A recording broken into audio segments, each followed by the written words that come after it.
peu près, un peu plus de 10 ans. C'est le Japon qui nous montre la voie avec le lancement de la plateforme Felica. C'est pas vraiment du NFC, mais bon, c'est du sans contact. Et puis là, c'est globalement encore un succès après autant d'années, mais qui reste finalement très cantonné à l'archipel sous cette forme-là. Nous avons essayé de suivre sur un certain nombre de modèles, mais avec beaucoup plus de difficultés. Et encore malgré cela, aujourd'hui, par exemple, la banque mobile au Japon, a des taux d'usage très inférieurs à ce qu'on voit dans d'autres parties du monde. Alors qu'ils sont très en avance sur la partie ticketing, par exemple, ou paiement au travers des logiques de sans contact. Alors on a un peu l'impression que depuis toutes ces années, la quête du NFC, c'est un peu cette fameuse quête du Graal, et finalement on repousse toujours un petit peu les échéances, et on va essayer de comprendre où on en est.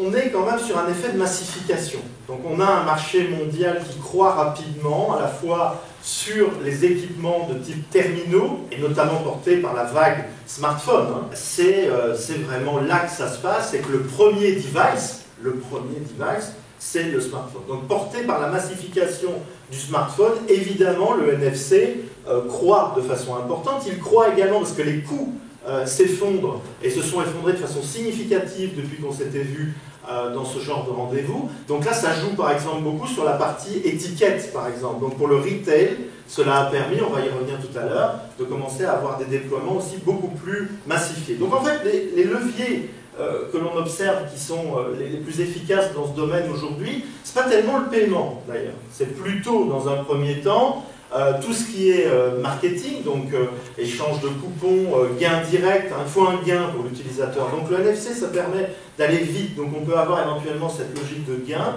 cette logique de M-commerce au sens, je vais y revenir, de phygital, de cette fusion du numérique et du physique.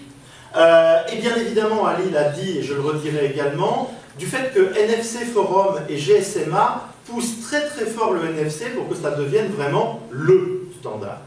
Donc ça c'est plutôt une bonne nouvelle, et notamment le ralliement de certains acteurs est important de ce point de vue-là. Puis le dernier point, Ali l'a dit aussi, vous êtes une région pilote du point de vue institutionnel. Il y a quand même pas mal d'endroits dans le monde aujourd'hui où on pousse les usages mGov au travers également, pas seulement, mais également au travers du NFC. Donc l'équipement attendu, vous le voyez sur ce que je vous disais sur la massification des usages, se confirme sur la partie device. Sur l'analyse géographique des zones. Alors, il est clair que la zone Amérique, dans son ensemble, d'abord, est une des zones qui croît le plus rapidement avec la zone, je vais y venir, Asie-Pacifique. Si on isole dans la zone Amérique les États-Unis proprement dit, on s'aperçoit que là, on a des effets d'opportunité. Pourquoi ? Parce que comme vous le savez, quand vous alliez aux États-Unis jusqu'à une date récente, on va prendre que la question du paiement, quand vous payez, c'était systématiquement lecture de la bande magnétique de la carte, ce qu'on ne connaît pas depuis, ce qu'on n'a jamais vraiment connu ici. Donc ça a posé évidemment d'énormes problèmes de sécurité. Les derniers scandales qu'on a eus chez Target et quelques autres ont, je dirais, sonné le glas de cette forme de transaction. Donc comme vous le voyez, il se passe des choses et la réglementation fédérale évolue rapidement, puisque en octobre, donc le mois prochain, dans quelques jours, tout commerçant, comme vous le voyez aux États-Unis, qui ne disposera pas d'un terminal de type EMV avec authentification de type PIN, c'est-à-dire comme on le connaît ici, pourra voir sa responsabilité engagée en cas de fraude. Donc évidemment, vous avez un incitant par la réglementation très très important pour basculer vos terminaux sur la partie paiement et pour avoir des terminaux compatibles avec ce que nous connaissons déjà en Europe. Alors, quitte à changer les terminaux, on change les terminaux pour qu'ils soient compatibles NFC. Pourquoi ? Parce qu'évidemment, Apple est arrivé au bon moment. Il n'est pas arrivé pour dire je fais du NFC pour faire du NFC parce que d'un seul coup c'est cool. Il a vu cela arriver et il savait très bien que c'était le moment d'arriver pour cette raison-là. Et l'autre raison, c'est pour évidemment attaquer la partie commission qui est beaucoup plus élevée aux États-Unis qu'elle ne l'est en Europe. Ce qui pose d'ailleurs les problèmes de déploiement en Europe ne sont pas que des problèmes d'écosystème, mais également des problèmes de commission qui sont beaucoup plus faibles en Europe qu'elles ne le sont aux États-Unis. Donc c'est pour ça qu'on a un petit peu de retard à l'allumage sur le déploiement en Europe et qu'on a que UK qui, vous allez voir, sont systématiquement les bons élèves en la matière. Asie-Pacifique, alors là évidemment la zone croît rapidement. Alors vous avez une zone historique qui est évidemment Japon, Corée, systématiquement porteur de l'innovation, et on a vu avec le Japon depuis 2004, mais évidemment la zone à suivre c'est Chine, puisque notamment en Chine aujourd'hui, l'un des leviers principaux du sans contact, c'est la logique de Smart City, c'est la logique de mobilité urbaine. Et c'est comment je peux systématiquement faciliter ou fluidifier un certain nombre de choses. Là, il y a des défis très très importants. Et si vous voyez ce qui se passe en matière notamment de wearables, on va y venir tout à l'heure, mais en matière de wearables NFC, c'est là que ça se passe. Donc clairement, autour de ce qui se passe sur le marché chinois, il y a des opportunités particulièrement intéressantes. On y reviendra si vous le souhaitez. Europe, Europe, il y a deux marchés qui se distinguent, c'est UK et Allemagne. J'ai gardé volontairement seulement UK parce qu'il se démarque quand même fortement. Je vous donnerai quelques exemples.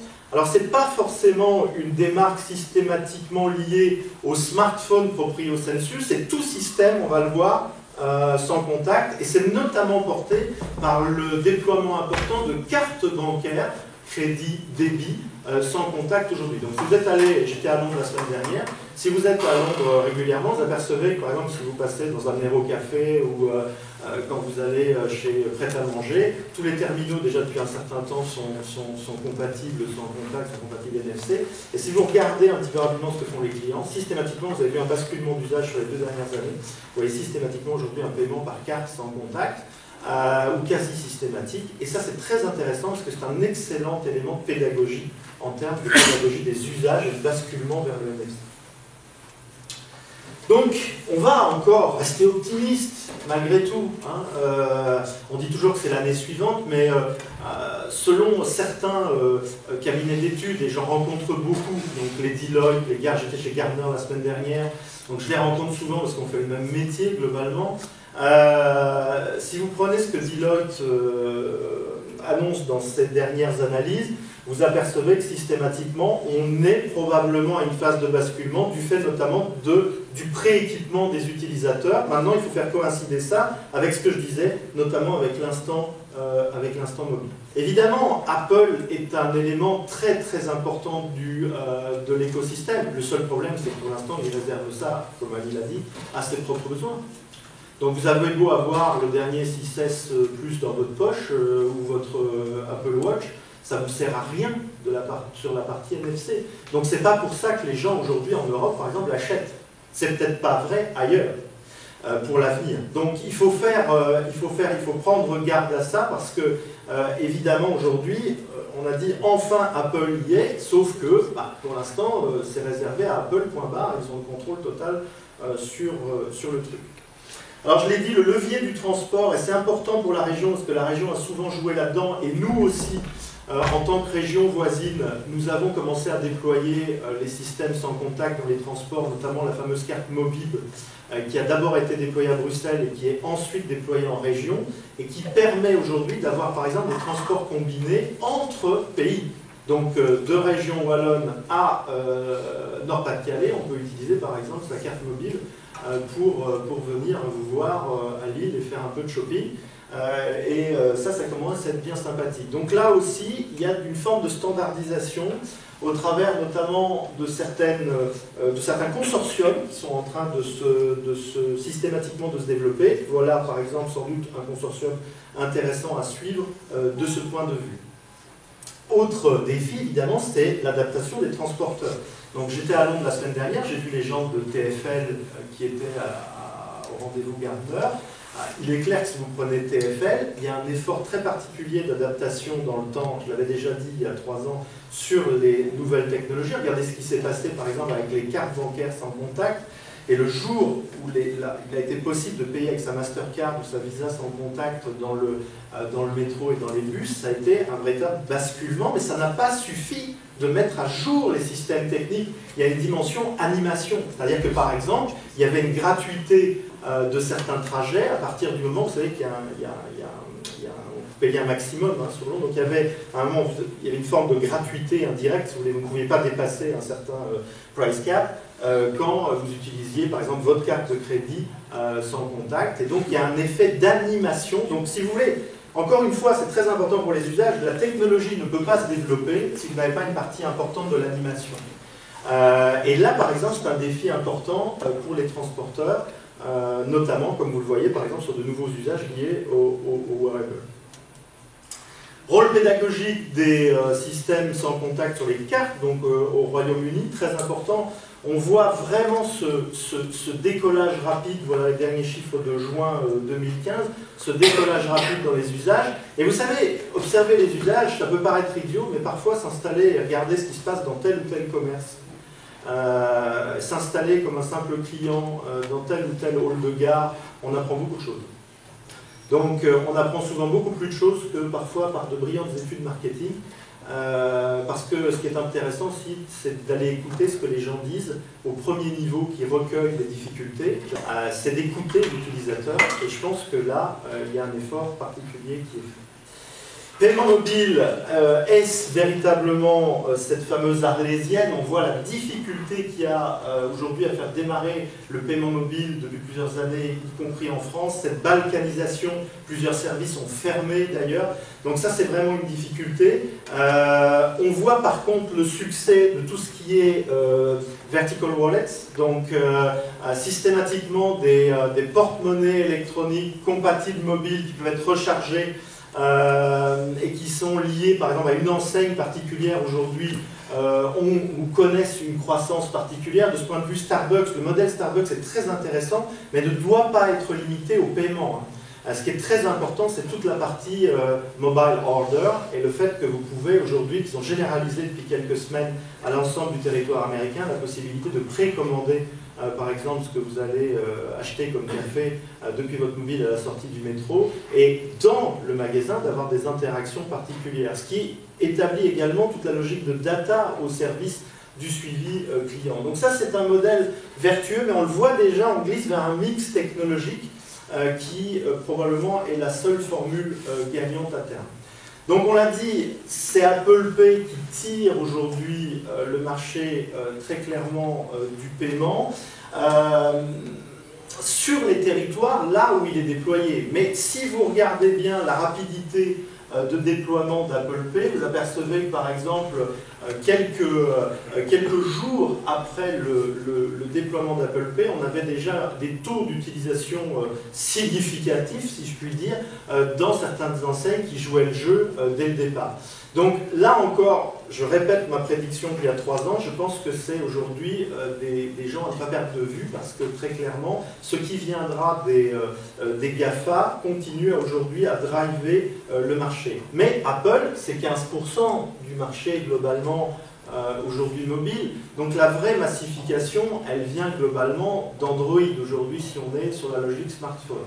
Donc pourquoi Android? Parce que depuis notamment que Google a refondé son offre Pay, a racheté notamment le consortium qui avait été malencontreusement nommé ISIS et qui était devenu Softcard, a racheté Softcard aux États-Unis. Il y a une concentration de moyens. Alors ce soir, je ne sais pas si on va avoir des nouvelles en la matière, mais vous savez qu'il y a une keynote Google ce soir qui est attendue, surtout au point de vue matériel, mais il se peut qu'on ait encore un certain nombre d'éléments concernant Google Pay. Si vous observez les intentions des utilisateurs Google Pay, on s'aperçoit que 7 utilisateurs sur 10 à peu près dans tous les pays, c'est une moyenne, 7 utilisateurs sur 10 Google seraient prêts à utiliser Google Pay si vraiment on avait la même facilité, je dirais le même ennui, je dis volontairement, le même ennui à utiliser Google Pay que le même ennui qu'on a à utiliser Apple Pay.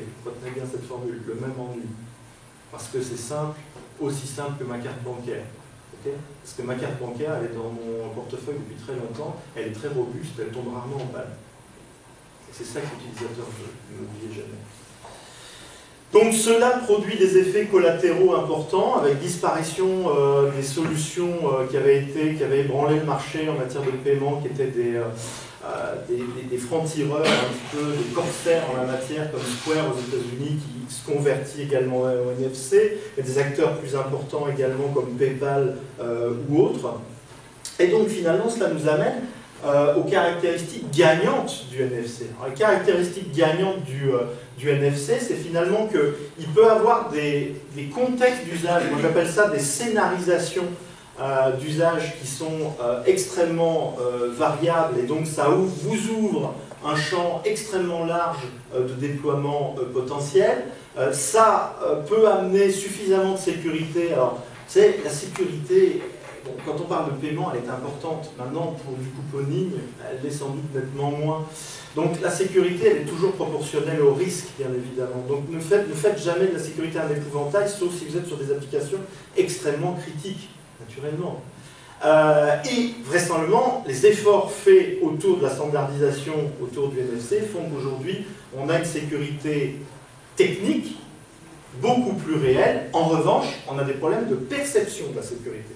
Si vous observez les enquêtes consommateurs, ils vous disent moi, payer mobile, que ce soit NFC ou autrement, déjà des gens en général payer mobile, même chez les plus jeunes.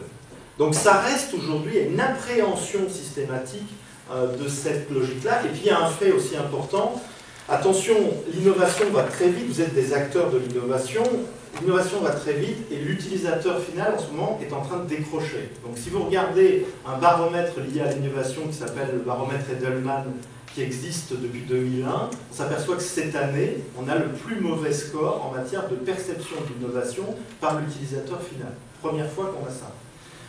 On a le plus mauvais score parce que tous disent l'innovation va trop vite. Donc, pas trop d'acronymes, beaucoup d'usages, beaucoup de pédagogie, c'est la vraie clé pour que ça décolle.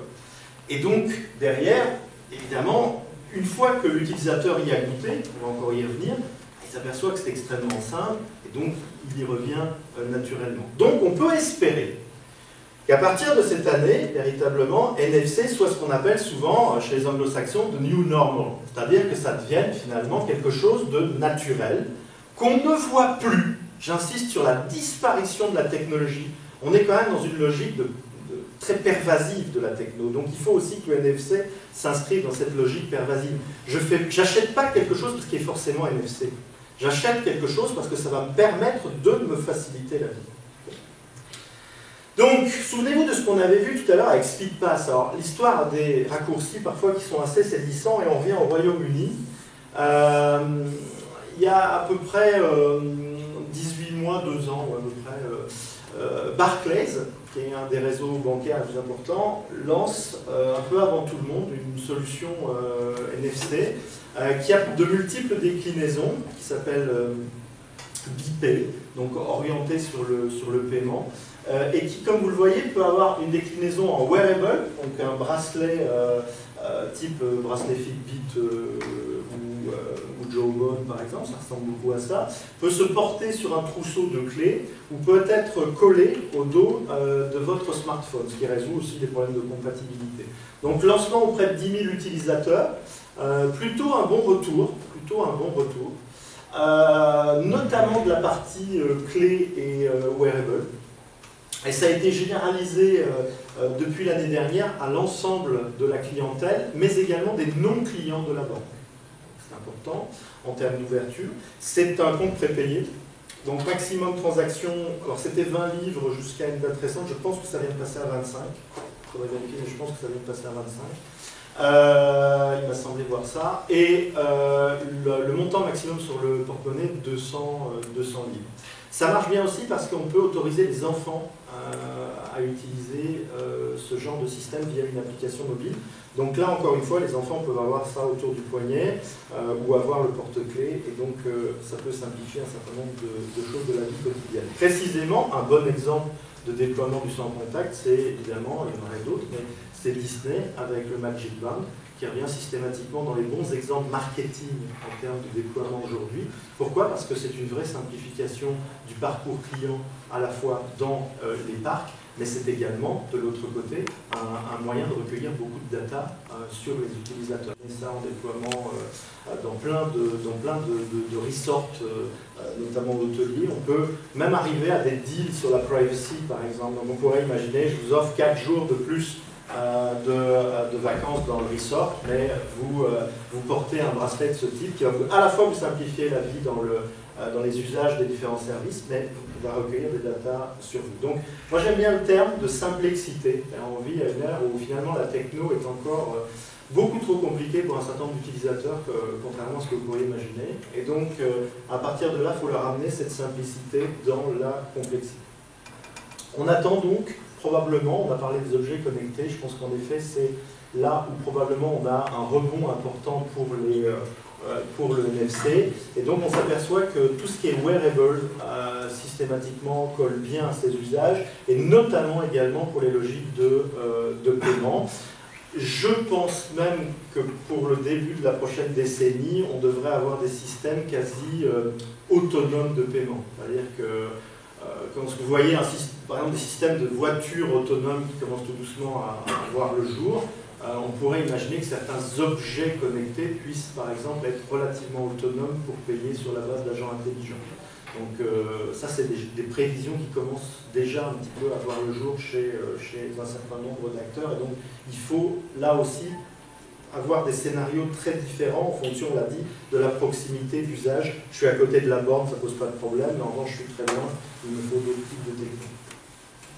Donc globalement, IoT, je ne vous en ferai pas non plus trop long, mais ce qu'il faut bien retenir avec IoT, c'est que si vous regardez ce qui se passe en matière d'IoT, notamment orienté grand public, et je sais que la France fait partie des pays leaders en matière d'IoT grand public, vous apercevez qu'en fait, il n'y a pas de technologie unique. Donc il ne faut pas croire qu'on aura une technologie successful, on aura bien évidemment un mix de techno, et on s'aperçoit en effet, comme on l'a dit tout à l'heure, que plusieurs portes d'entrée sont possibles, mais que dans certains cas, en effet, le NFC est peut-être plus adapté pour l'expérience utilisateur.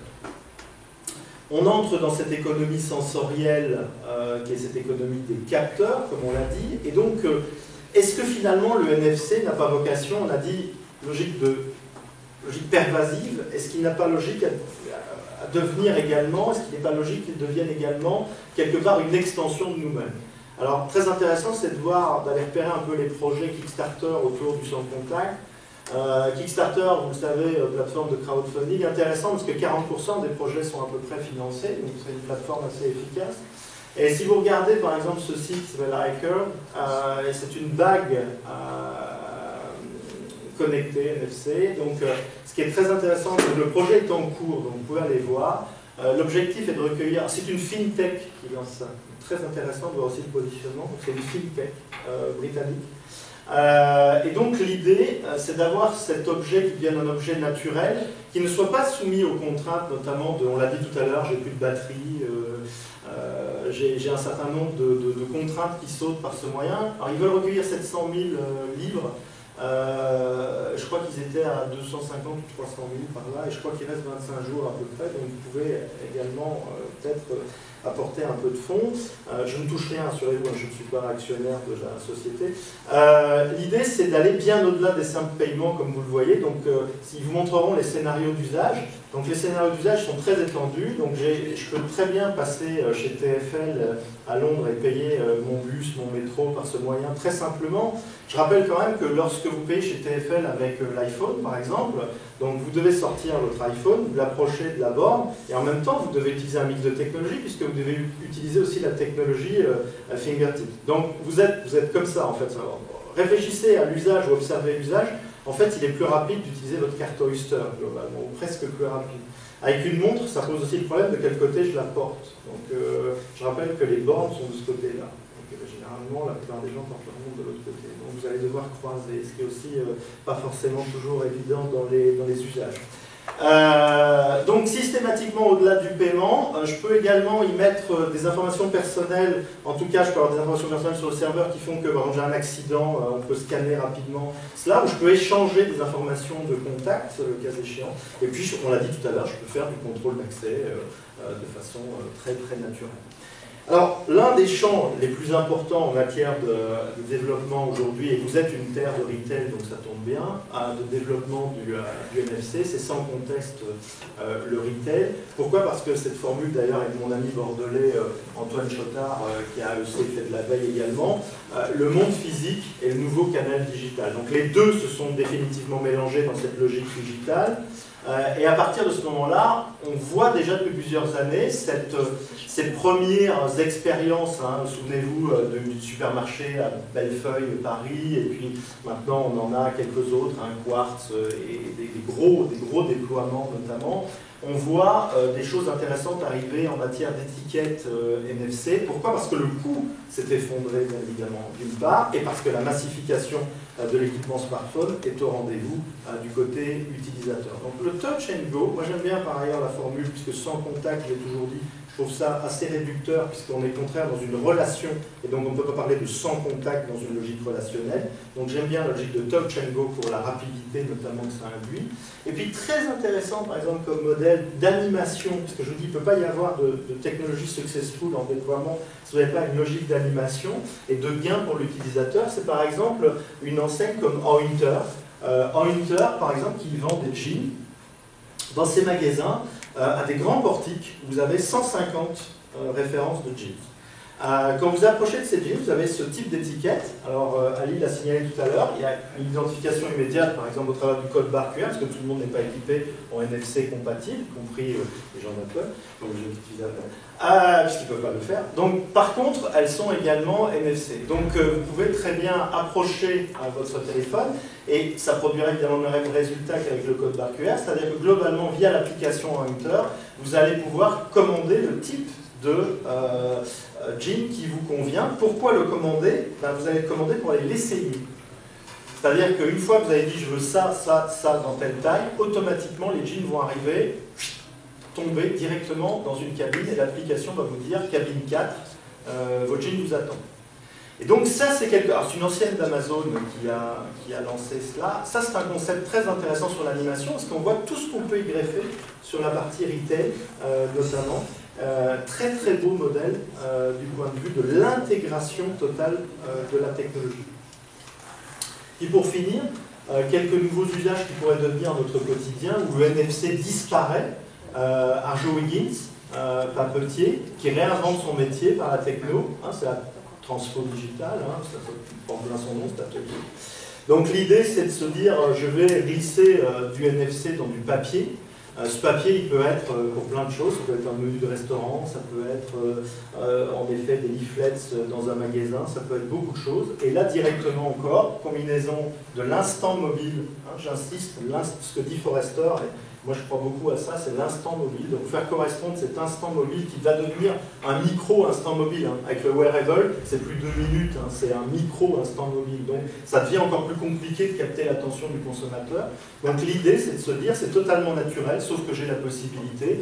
Je n'ai pas besoin de faire des choses compliquées, j'approche mon téléphone, l'application est lancée, et à partir de ce moment-là, je recueille des informations augmentées éventuellement sur ce que je veux voir. Alors, des nouveaux usages, on a parlé de mobilité. Je terminerai globalement par là. De nouveaux usages de mobilité, très intéressant de voir tout ce qui se passe autour de la voiture partagée. J'étais à San Francisco l'été dernier. Il y a des choses intéressantes évidemment sur la mobilité urbaine, parce qu'évidemment il y a des gros problèmes de mobilité urbaine, puisque tout le monde veut prendre la 101 pour aller dans la Silicon Valley tous les matins. Donc il y a aujourd'hui différentes solutions, et parmi ces solutions, on parle souvent d'Uber, on parle souvent de Lyft, etc. Il y a aussi des solutions de voitures partagées, donc par exemple BMW qui a fait un laboratoire très intéressant de son initiative Drive Now, où vous pouvez emprunter des véhicules de type électrique, mais pas seulement, hein, il y a aussi des véhicules de type hybride. Et là encore, il faut garantir un maximum de sécurité, de traçabilité concernant les véhicules, donc de facturation. Et donc là, on voit arriver des choses très intéressantes. Et donc là, pour l'instant, on est sur des cartes sans contact. On va voir comment ils vont encore évoluer sur la dématérialisation au travers du smartphone. Donc ce sont des expériences très intéressantes à suivre de ce point de vue-là, parce qu'elles impactent aussi, par exemple, tous les véhicules, les logiques de rechargement de véhicules électriques, par exemple, qui sont, en Belgique, on voit par exemple de plus en plus de Tesla aujourd'hui arriver, et notamment portés par une fiscalité favorable pour les véhicules de société. Et ces Tesla, il faut bien les recharger. Et aujourd'hui, le parc se développe à peine. Alors quand ça coûte pas cher dans une société ou ailleurs, on vous laisse recharger librement et gratuitement, ça ne restera pas toujours comme ça, ce ne sera pas toujours possible. Et donc il va falloir trouver des moyens qui sont différents de ceux qu'on connaît aujourd'hui dans une station-service classique. Donc là encore, le NFC va être un maillon probablement de cette chaîne, à la fois de sécurité et de facilité d'usage. Et puis on avait dit, pour présenter cet atelier, que est-ce que les Français sont bons utilisateurs, sont des bons élèves? Alors oui, pourquoi ils seraient moins bons élèves que les autres? Maintenant, on a des écosystèmes plus compliqués, on est parfois sur le continent plus conservateur qu'en UK, c'est vrai, rassurez-vous, c'est la même chose en Belgique, voire pire parfois.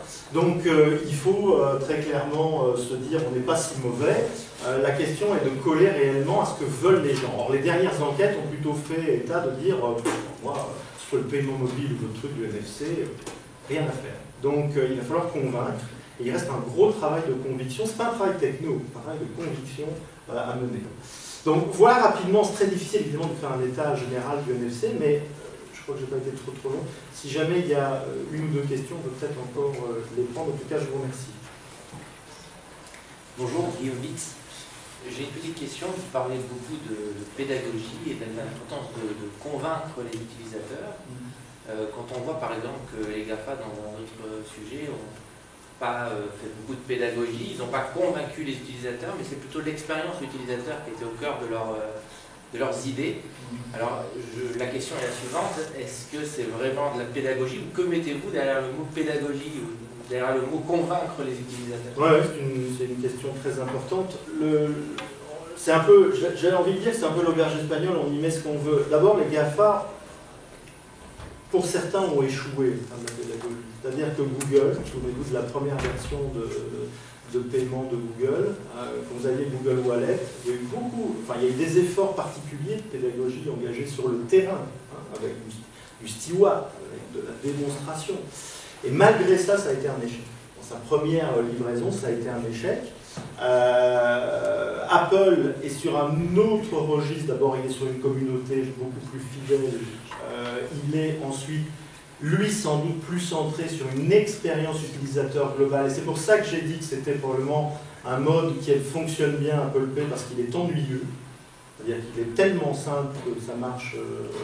Et donc, les gens se disent, bon, c'est comme ma carte, mais je vais plutôt faire comme ça. Et que l'enrôlement des cartes, la procédure d'enrôlement des cartes, a été considérablement simplifié par rapport à ce qui existait. Donc il est resté dans son mantra d'expérience utilisateur, mais global, pas spécifique au paiement.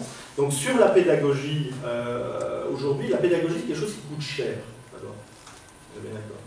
C'est quelque chose qui coûte cher, c'est quelque chose qui est long. Regardez en matière, pourquoi est-ce qu'on n'a pas plus de paiement mobile aujourd'hui? Pour différentes raisons, mais pourquoi? Parce que les cycles d'adoption en matière de paiement, je ne parle même pas du paiement mobile, de paiement, sont des cycles longs. Et donc, à un moment, il ne faut pas vouloir forcer forcément les usages. Il faut les accompagner. Donc la pédagogie, ce n'est pas forcément déployer pendant un temps limité beaucoup d'efforts sur le terrain, parce que finalement, ça ne payera pas forcément. C'est d'amener l'utilisateur de l'accompagner, de le prendre par la main et de lui dire voilà, on va t'expliquer globalement dans la durée, au fur et à mesure de l'évolution des services, pourquoi c'est simple et pourquoi tu devrais venir à ça.